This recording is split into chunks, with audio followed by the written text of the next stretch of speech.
Family ఆడియన్స్‌కి ఇంత strength ఉందని box office, youth target, pan India movies, మన తెలుగు సినిమా అంతా ఒక కొత్త వరల్డ్ వెళ్తూ ఉంటే యూత్ టార్గెట్ మూవీస్ అని ఫ్యామిలీ ఆడియన్స్‌కి కమర్షియల్ బాక్స్ ఆఫీస్ దగ్గర ఇంత రెవెన్యూ జనరేట్ చేస్తారని నమ్మి అది అగైన్ అండ్ అగైన్ ప్రూవ్ చేస్తున్న దర్శకుల్లో మీరు ఫస్ట్ సార్.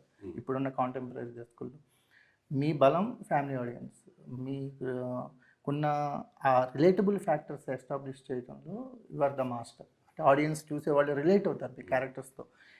ఈ ఈ వేలో వెళ్ళి ఇంత బాక్స్ ఆఫీస్ని షేక్ చేయొచ్చని అసలు ఏమన్నా ఉందా, లేకపోతే అలా? నేను F2 అనే సినిమాకి మొదలెట్టిన స్ట్రాటజికల్‌గా చేసిన సినిమా. చాలా మందికి నేను ఇది చెప్పలేదు గానీ ఎక్కడ. 'Pataas', 'Supreme', 'Raja the great' 3 సినిమాలు చేశా. 3 high end action entertainers and comedy కూడా ఉంటది సినిమాలో. 'పటాస్‌లో' కామెడీ ఉంటది, 'సుప్రీంలో' ఉంటది, 'రాజా ది గ్రేట్‌లో' కామెడీ ఉంటది.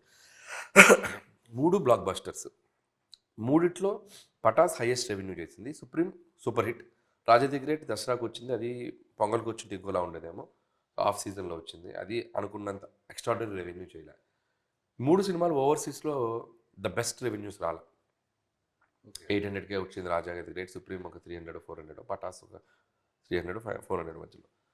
సో ఎందుకు ఓవర్‌సీస్‌లో మన సినిమా పే చేయలేదని ఒక చిన్న జిద్దొచ్చేసింది నాకు. ఓకే.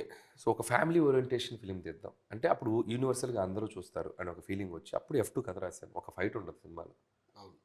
ఫైట్ లేకుండా నేనప్పుడు అస్సలు నాకు దాంట్లోకి దిగితే నేను వండర్స్ చేయగలనని చెప్పేది నాకు పర్సనల్‌గా ఎక్స్‌పీరియన్స్ ఏంటంటే, నేను చిన్నప్పటి నుంచి పెళ్ళాం ఊరెళ్తే క్షేమంగా వెళ్ళి లాభంగా రండి, క్షేమంగా వెళ్ళి లాభంగా రండి గుంటూరులో 250 రోజులు ఆడింది. అవును. ఎగ్జాక్ట్లీ. పెళ్ళాం ఊరు వెళ్తే బ్లాక్ ఏ బస్టర్. స్టార్ కాస్ట్ ఉంది అప్పుడు? 250 రోజులు ఆడింది సినిమా. నాకు అయన్నీ గుర్తొచ్చినియి. అవును కదా! ఇంత ఫుల్ లెంగ్త్ ఎంటర్‌టైనర్స్ ఇండస్ట్రీలో రికార్డులుగా హనుమాన్ జంక్షన్.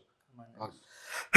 దానికి ముందు 'అహనా పెళ్ళంట', 'చిత్రం బళ్ళారి విచిత్రం' అంటే చాలా చిన్న ఫిల్మ్స్ ఎంటర్‌టైన్‌మెంట్ ఫ్యామిలీ ఓరియంటేషన్ సినిమాలు అద్భుతాలు క్రియేట్ చేసినాయి. సో అవి అసలు మిస్ అయిపోయినాయి. ఆ టైమ్ స్పేస్‌లో. ఎవరు చేయట్లేదు. సరే ఓకే. ఇదేదో బాగుంది కదా అని చెప్పి దాంట్లో